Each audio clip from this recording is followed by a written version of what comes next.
Hola con todos, mi nombre es Katia González Carranza-Lizana. En esta oportunidad vamos a ver la valoración prequirúrgica de distintas especialidades que vamos a mencionar a continuación.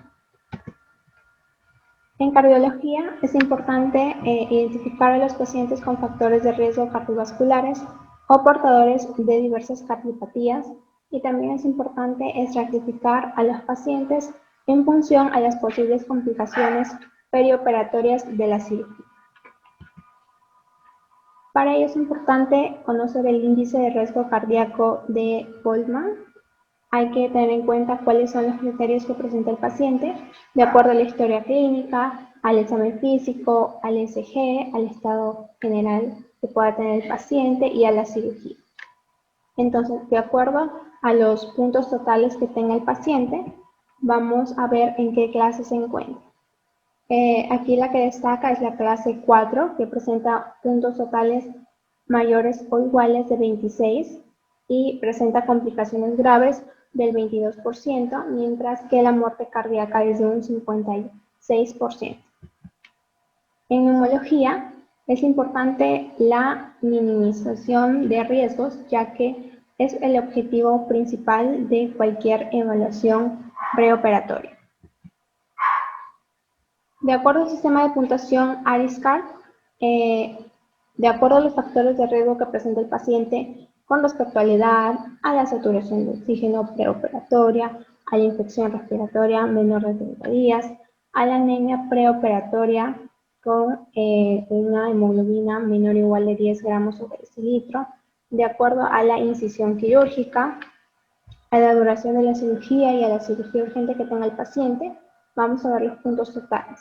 De acuerdo a ello, se va a valorar el nivel de riesgo que presenta el paciente, si es bajo, alto o un moderado riesgo, ¿no?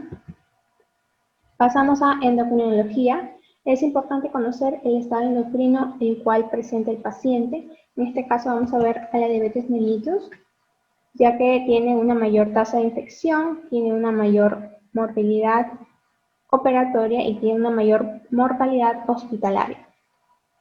También es importante saber el estado de la diabetes, los factores de riesgo quirúrgicos, las características del procedimiento y del laboratorio. Es importante conocer los estudios prequirúrgicos como glucemia, la función renal, el ECG, y también es importante tener en cuenta que el acto quirúrgico provoca hipersecreción de hormonas contrarreguladoras y citoquinas inflamatorias que pueden dar como resultado distintas anormalidades metabólicas.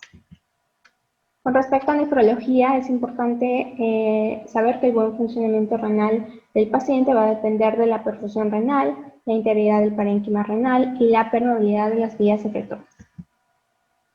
Es importante conocer el diagnóstico de la patología renal, el grado de severidad de la enfermedad renal crónica según el grado de filtración glomerular, y es importante también tener en cuenta cuáles son las pruebas de función renal que le han realizado al paciente, ¿no? Como por ejemplo el índice de diuresis, la creatinina sérica, la densidad urinaria específica, entre otros. Pasamos a gastroenterología. Aquí es importante tener en claro tres factores principales, como la valoración de la función hepática, la urgencia del procedimiento y qué tipo de procedimiento se le realiza al paciente. Entonces, la evaluación de riesgo quirúrgico en pacientes con cirrosis hepática se determinó que la presencia de hipertensión portal es el factor primordial que está relacionado con la mortalidad, morbilidad, la estancia hospitalaria y los costos.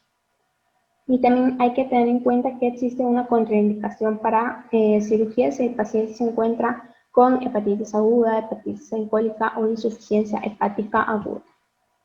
También hay que tener en cuenta que si el paciente presenta alguna complicación como ascitis, encefalopatía, varices esofágicas, es importante tener en cuenta qué complicación presenta, ya que en relación a ello se va a realizar distintas intervenciones. Seguimos con hematología. Es importante conocer la historia clínica del paciente, la exploración física y las pruebas de laboratorio. En la historia clínica es importante ver si el paciente pues, presenta sangrados importantes después de heridas menores, si hay presencia o no de petequias púrpura, si hay sangrados durante o después de la cirugía, si las epistasis no se ven fácilmente, ¿no? También es importante conocer la biometría hemática, el tiempo de protrombina, el tiempo de sangrado, el tiempo de tromboplastina parcial activado. En reumatología es importante saber que en cuanto al riesgo cardíaco en pacientes reumáticos, pues hay una acelerada aterosclerosis. Y dentro de las complicaciones pulmonares, pues dentro de las enfermedades reumáticas puede haber fibrosis pulmonar. Es importante conocer que para reducir el riesgo de complicaciones operatorias y postoperatorias, los AINES que inhiben el COX-1 deben ser retirados y en caso del diclofenaco e ibuprofeno, que son de vida media corta, pues basta con suspenderlos 2 días antes de la cirugía. También hay que tener en cuenta que se debe hacer una evaluación médica con especial interés en la historia de la enfermedad tromboembólica, retención urinaria y también la inmunodepresión. Con respecto a la infectología es importante tener en claro las rutas y los protocolos de manejo perioperatorio para pacientes que presentan o no COVID-19. También hay que tener en cuenta la infraestructura hospitalaria en salas de cirugía, recuperación y UCI. De acuerdo a ello es importante realizar una tamización clínica, ver si el paciente presenta fiebre, odinofagia, tos, disnea, fatiga, anosmia y si ha tenido contacto con algún paciente COVID-19 que ya ha sido confirmado o es sospechoso. Si ha presentado alguna de estas de la tamización clínica, no alguno de estos puntos, pues se cancela el procedimiento, ¿no? Y si no ha presentado, pues se realiza pruebas serológicas 24 horas previo al procedimiento quirúrgico programado y de acuerdo al IgG e IgM para el SARS-CoV-2, vamos a ver si se cancela el procedimiento o se realiza el procedimiento. En pediatría es importante realizar un interrogatorio exhaustivo y un examen físico minucioso y también hay que informar y explicar al niño y a sus familiares el procedimiento propuesto.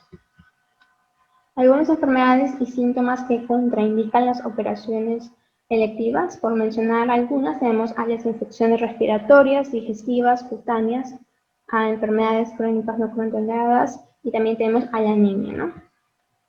Dentro de los periodos de ayuno antes de la anestesia general en cirugía electiva, de acuerdo a la edad que presenta el paciente, vamos a ver distintos periodos de ayuno en sólidos, lácteos y líquidos claros.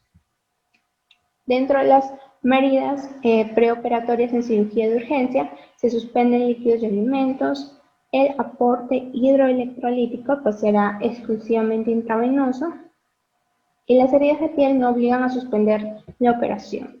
En medicina interna, los objetivos del especialista es importante establecer el perfil de riesgo del paciente y dar recomendaciones específicas de las patologías crónicas. También es importante estratificar al paciente con la clasificación ASA y de acuerdo a ello se van a realizar distintos procedimientos, ¿no? Dentro de los estudios preoperatorios mínimos, a todo paciente mayor de 40 años llevado a cirugía de riesgo intermedio a alto, pues se tiene que tener un EKG, un hemograma completo, creatinina, BUN, electrolitos y glicemia. También realizar estudios por patología de fondo, tratamientos y antecedentes no patológicos de relevancia. Y luego tenemos las referencias bibliográficas.